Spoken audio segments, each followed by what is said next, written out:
And welcome to episode 12 of the Red Mountain Express. I'm your host, Blake Westbrook, and joining me as always is Matthew Joyner. Mr. Joyner, how's your weekend been so far? Quiet, which is preferable. I've enjoyed it. How about you?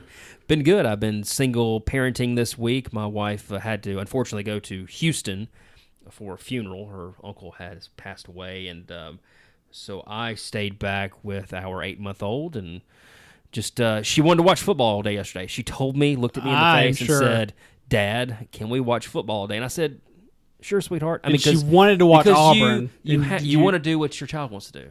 That's what happens. Was she screaming War Eagle the whole time? No, she wouldn't do something like that. You wait. No. I've heard kids can hurt you.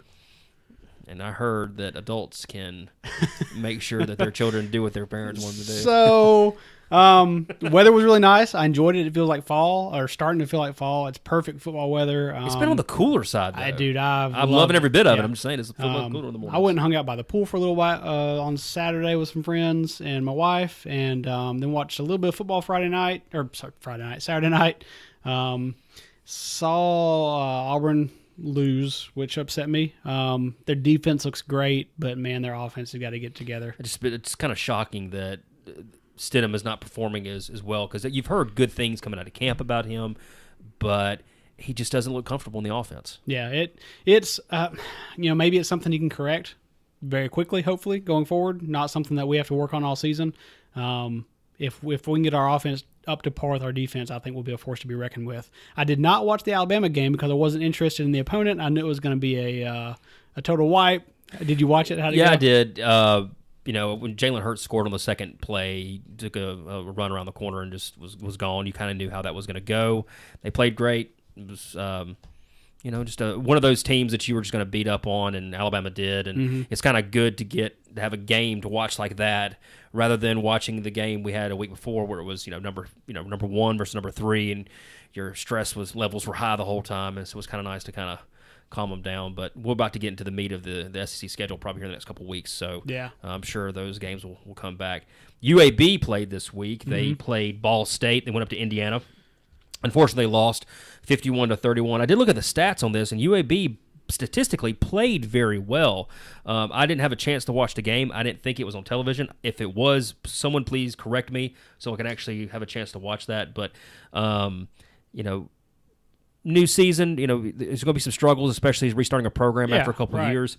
They come back next week and play at Legion Field. They'll play Coastal Carolina. That's right. We'll be there, noon. Myself and my wife. That's right. You have tickets this time. Not for the first game, but for the third. You've had these tickets the whole time. Yes. Yeah, she won them at work like 7-8 weeks ago. So I've known. I had no excuse for getting it wrong. We're going to this game. It's the third game. Make no mistakes. Well, it's a noon kickoff, so it'll be nice. I think we might have some television coverage. I'm not sure. I have no idea. So look forward to that. On the sporting end of things, I was downtown today, and leaving downtown, I noticed the nets at Topgolf were up. Have you seen that? Yeah, no, I ate lunch Wednesday afternoon at Eugene's there in Uptown. God, you love that hot chicken. I do. Yeah, I really do. It makes me sweat, and I love it. And yeah, I looked over at Topgolf and noticed the nets were up. Got really excited. I think they're going to meet that December date that they had set, and that's really good news. Have you ever been to a Topgolf? Yeah, I've been to one in But Atlanta. you don't golf. So? Do you rent clubs? No. So you get your little membership card. You buy the amount of games or the amount of time you want, and you go up there. There's a set of clubs at each station. Oh, so you don't bring your own clubs? No. I guess you can. I don't know. I don't have clubs. I've never tried. But I'm assuming if you want to go treat it like a driving range and practice, you could take your own clubs. That would make sense to me. But nobody in my group did that. There were clubs there. The balls come out of a little chute, right into the tee for you, and there you go. No bending over, putting them on the tee? You can, but there's no actual tee. It's more like a green that you're hitting off of. A little pad you have to get them off of. And you play games, right?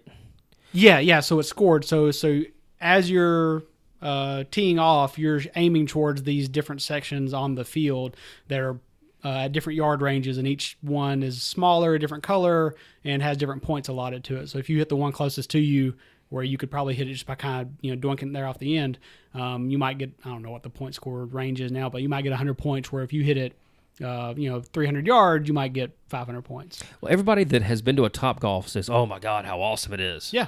So I'm really looking forward to it. I I'm love pumped. golf. Yeah.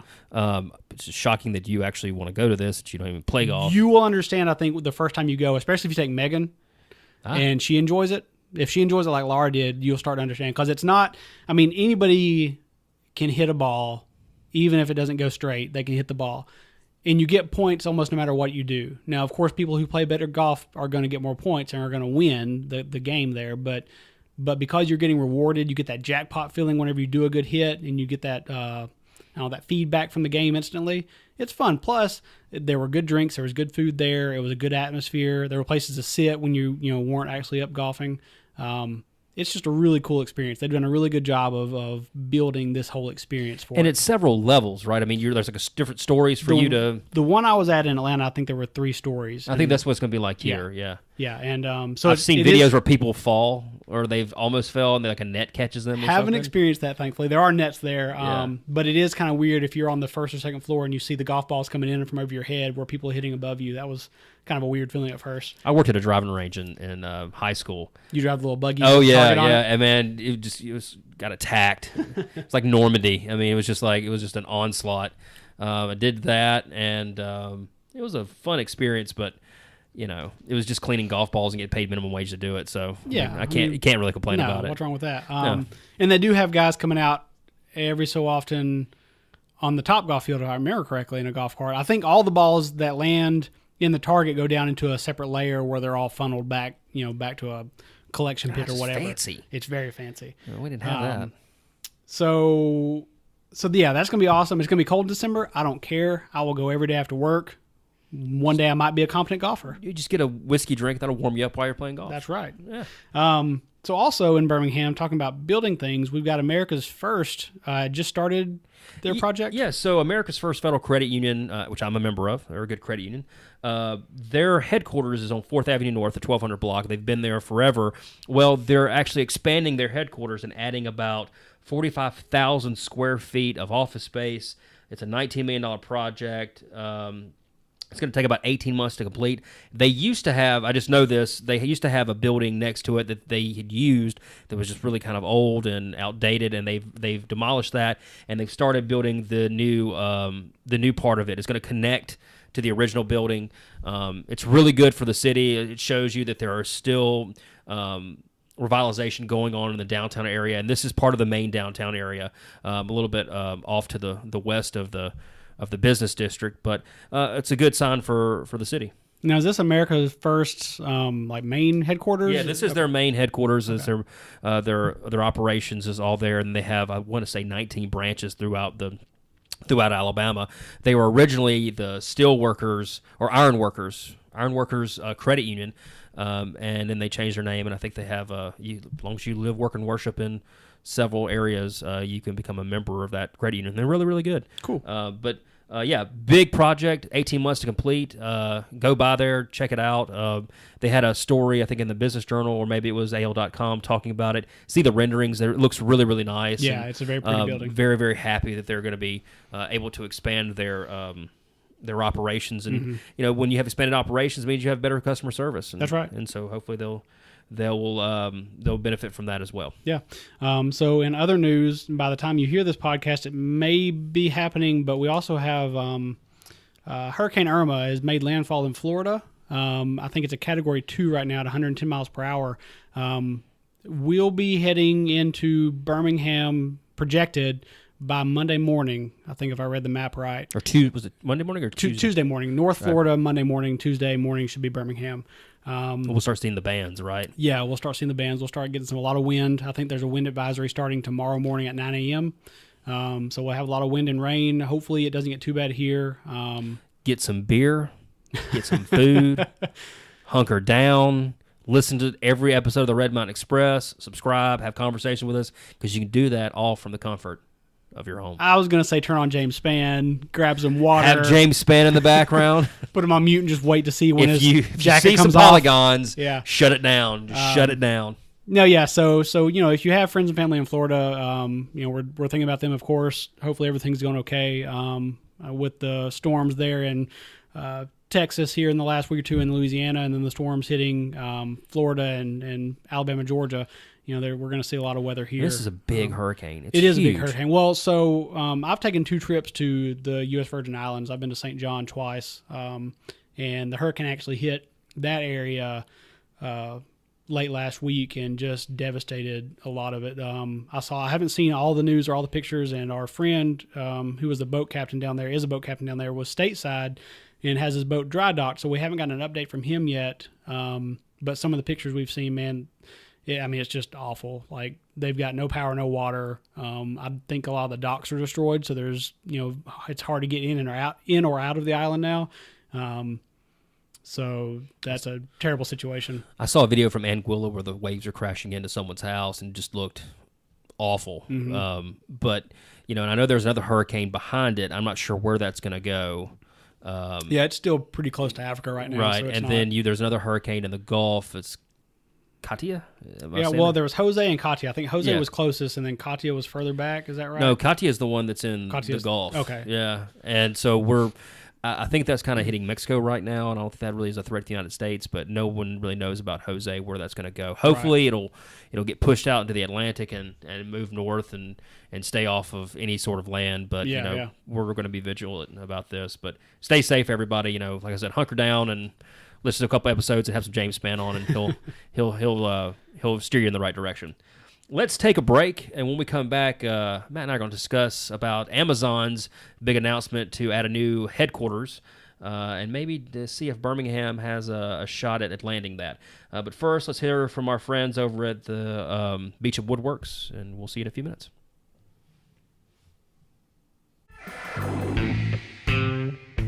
Ficha Woodworks is a locally owned and operated wood shop in Birmingham, Alabama, specializing in custom furniture and small home goods. Chris and K&M Beecham create a wide variety of unique pieces of all sizes, ranging from cutting boards to farmhouse tables. Using wood sourced from Alabama sawmills, Ficha Woodworks creates affordable, quality pieces that will be a one-of-a-kind fixture for your home. So support your local woodworker and visit redmountainexpress.com/woodworks or check them out on their Facebook and Instagram accounts. Beecham Woodworks, turning your house into a home. And welcome back to the Red Mountain Express.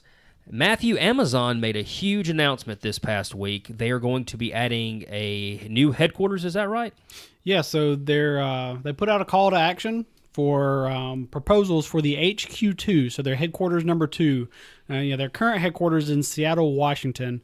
And if I've got this right, when they first built this headquarters, they put $5 billion into investment money or capital expenditure in creating that area or that building. I think it's resulted from 2010 to 2016 resulted in $38 billion for the city economy. Good Something Lord. like every dollar they put in, the city got back $1.4. So really good return of investment there. They put out a call to action. They sent out a PDF with what they're looking for, and basically said, "Let us know if you're interested." Now, what are the main needs that they have to place HQ2? Yeah, so the things on the PDF, their list consisted of, they wanted a metro area with more than 1 million people. We've got that. We got 1.1 million in the we got in the area. Yeah, they want a stable and business friendly environment. Urban or suburban locations with potential to attract and retain strong technical talent, and communities that think big and creatively when considering locations and real estate options. Now that's their list of preferences, I guess what you'd consider their wants. And then they also said that HQ2 could be, but does not have to be, in an urban or downtown campus, similar layout to Amazon Seattle campus, and a development prepped site, which I think they want the infrastructure like mass transit, bank systems, restaurants, entertainment, stuff like that. So it's not a very complicated list. If you look at all of the metro areas with 1.1 million, over 1 million in population, it kind of puts us on a short list. We are on that list with, I think, maybe 25 other cities. That's what it looks like. Yeah. It gets more complicated when you start looking at things like a stable and business-friendly environment. You can assume that means they want to see job growth in the area. And while Birmingham is in an upswing, I think, right now, or at least from my perspective, it seems to be, I think compared to a lot of other areas, and maybe even looking at actual hard numbers and facts, our job growth is not doing so hot. No, and I think I want to say there was a story in AL.com that talked about that, how if Birmingham gains jobs, it's usually because we lose them out in the suburbs, and if the suburb gains jobs, it's because the Birmingham City Core has lost jobs, and so they want to see substantial, growth year after year on all fronts. Right. And Birmingham's just not showing that right now. I do think that we are on a short list. However impossible it is to probably land this, I think it's something that we should at least try to entertain and go after. And my thoughts on this are go to Jeff Bezos and say, what do you want? You need that? Done. Basically write him a blank check. Yeah, exactly. I mean, really, so, okay, this happens in other countries and in a few cities. We've seen this happen when the Olympics committee comes around looking for places to play. Man, cities will bend over backwards. Let us build this multi-million-dollar facility. Let us show you how much we want the Olympics to be And here. if you're Salt Lake City, you will bribe the Olympic officials. You do what you got to do. Exactly. So I think, if people are willing to do that for the Olympics, which are only there for that season, and then they're gone again, and you're left, kind of sometimes holding that debt and not getting much benefit from it, how much more so should Birmingham do whatever they can to make themselves look appealing for something like this? Well, this is not a event that's going to take place over a month and then everybody leaves. No. This is basically a company that's going to invest how many billions of dollars? $5 billion in their actual building and create 50,000 jobs. Yeah, 50,000 jobs. Potentially. Yeah, just write them a check. So whatever you want, you can have. I mean, you need a place to put this. Here's a map. Show me what you want. Yeah. I think that this is something that, if not for the practice of trying to recruit a large company, this should be done just for morale purposes in Birmingham. Absolutely. Let's just go after it. Yeah. I think right now you've got Mayor Bell, the incumbent in office. He's got a runoff in October versus Woodfin. If Bell is not doing everything he can to show Amazon how much we want this, if he's not sending out all the letters and showing, all the, all the flair he can muster up, I don't know that he deserves to stay in that position. I mean, anybody in that position right now should be doing everything they can to show the citizens of Birmingham that we want this, that we think we need this. And I think he's done that. I think he's come out and said that, Birmingham should be on that list and that he would try to get them to come here. I think that you have to show that where we are short on some of their bullet points, that we make up for it in other strengths. Right.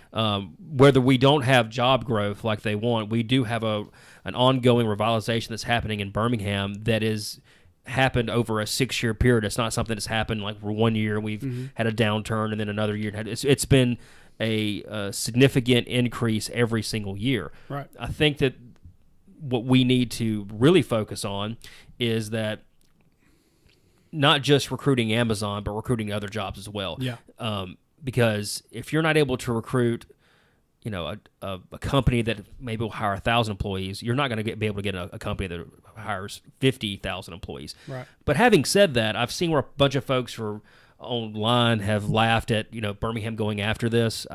I don't think that's the approach we ought to take. I think we need to do a full-throated play for this, because there are some other cities. I think you have Birmingham, of course, and the cities around us. There's Atlanta, there's Memphis, Nashville, Charlotte, and Raleigh, and then there's some and then Jacksonville, Orlando, So that's Tampa. kind of like in that area right there. Yeah.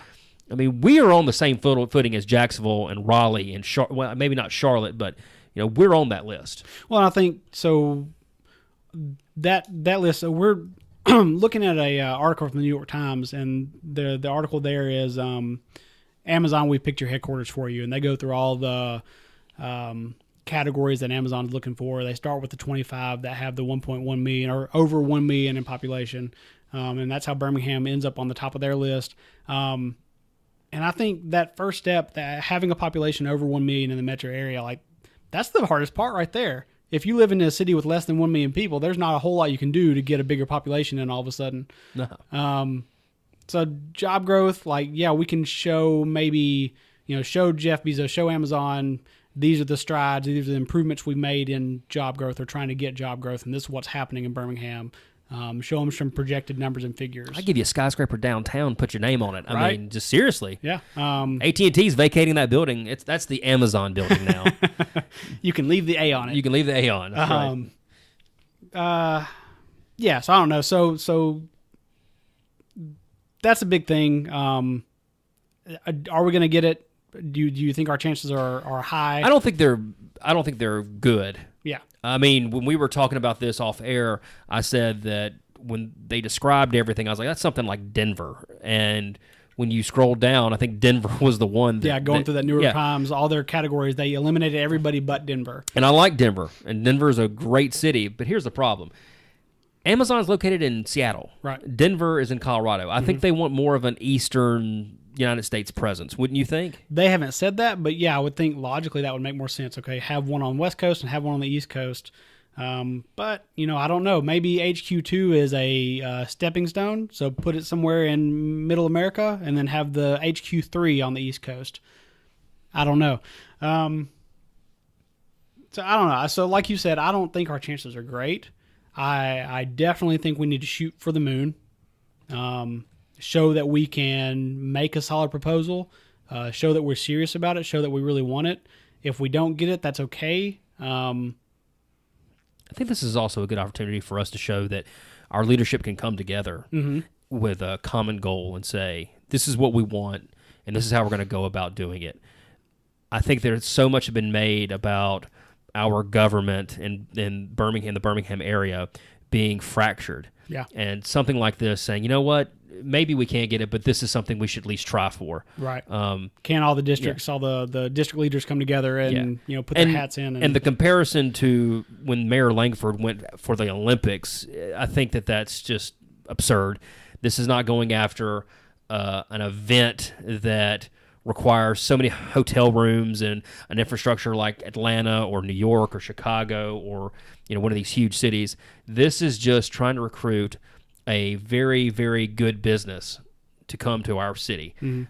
It is shooting for the moon. There's no doubt about that. But what's the harm in trying? Right, exactly. And, we've already seen support from people. Mayor Battle actually, I think, tweeted out his support for Birmingham.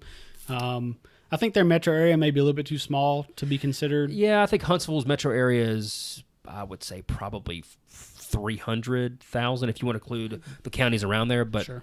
I'm not sure on those numbers. But then on the other hand, they have that technical, the population that has a technical skill set. That's a bit stronger, right? So anyway, of course, this is going to be ongoing news for a while. I don't know what their time frame is. They may have stated, Amazon may have stated, but I didn't really see that. I'm sure there'll be bigger news in the coming months about this when they finally make a decision. One more thing before we get out of here. We don't normally talk about movies on here, but the movie It just released in theaters. And see it I'm extremely excited. I know we were just talking about it. Russell Hooks from Happenings in the Ham was actually on Facebook earlier today talking about going to see it at 4:30 today, and I was like, man, no, we've got to record. Blake's gonna be out of town this week. I can't break this. We got to go ahead and do it. My wife's not gonna go see it. I'm 100% certain of that. Here's the thing: if you haven't seen the miniseries, it's with Tim Curry from the original 1990, 1990, yeah. That was scary. I mean, it was really, really scary, and that was it was extremely cheesy. Though. But it was so scary. But it was scary. But that was, that's a television movie or a television miniseries. Yeah, it was a miniseries. This is something that's going to be in the theaters that's rated R, and I've seen a couple clips, the famous sewer scene, where he's got, won a balloon, and it is really, really scary. And I like to be scared. I love haunted houses. I love just being scared to death. My wife, on the other hand, does not. I mean... And I don't know where I get it from. My dad hates scary things. This is really funny, really quick story. When my mom and dad got married, they went and saw E.T.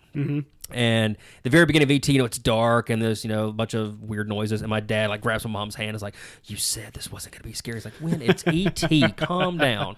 But for some reason, I'm not like that. I love scary movies. And so I want to drag my wife to go see it, but I'm afraid she's going to be kicking and screaming to get in the movie theater. Yeah. No, I don't exactly love being scared. I do like scary movies, but I like scary movies for a weird reason. Scary movies tend to have a lot of backstory or mythos to the characters in them, where you don't get the same thing from rom-coms and dramas, or not in the same way anyway. I like the mythology behind it. I loved reading Stephen King's book back when I was 12 years old, because there was so much backstory and so much depth to the idea of who this monster was. And you're a Stephen King fan, right? Yeah, I've read several of his books on the Dark Tower series now, and I've taken a little hiatus, but I'm halfway through it. So That's random. Has nothing to do with anything really going on. We just really talked wanted to about talk it for about yeah. 15, 20 minutes. Because I'm excited like a little kid. I really want to go see this movie. So if you've gone and seen the movie, don't spoil it for us, but let us know if you loved it or not, or if you hated it. Give us, a scary rating. If you think it's 1 to 10, or 10 clowns, or 1 clown, or no clowns, because clowns are bad. We don't need any clowns. Are you scared of clowns? Not. So the next episode, when we come to record and I'm dressed as a clown, what are you gonna do? I'm not going to let you in the house. That's for certain. Come on, bucko. All right. So look, that's it for episode 12. Again, if you're just hearing this Monday night, Tuesday morning, the storms are going to be hitting us. Be careful. Pay attention to the weather. If you're hearing this late next week, the storms have probably already passed. Hopefully it didn't do anything terrible. So we will talk to you next week, episode 13. Next Monday, we'll release episode 13. And until next time, this is the Red Mountain Express. I'm Matthew Joyner. I'm Blake Westbrook. See you next week.